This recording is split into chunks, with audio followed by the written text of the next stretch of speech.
It all started with paddle steamers plying the Thames between Woolwich and the Royal Docks. Once the ferry was such a novelty, it attracted people who went on board for a family day out.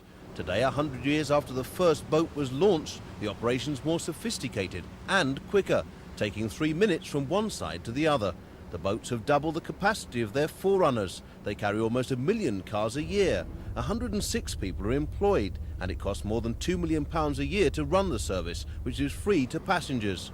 Retired skipper David Page joined the ferry as a cabin boy in 1930. What we liked about mainly working here was you got to know the passengers, you got to know the people, the lorry drivers and the horses and carts and things in the early days. The big boats are named after famous London Labour leaders. A special exhibition is being staged on the John Burns as part of the centenary celebrations. We have old photographs of the old paddle steamers, and it really is a celebration of the paddle steamers, I think, as much as anything else.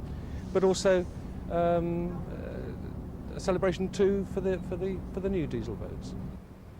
Greenwich Council took over the running of the ferry after the abolition of the Greater London Council. They operate the service on behalf of the Transport Ministry. But with new bridges planned, one at Dartford and the other at Thamesmead, there's concern about the future.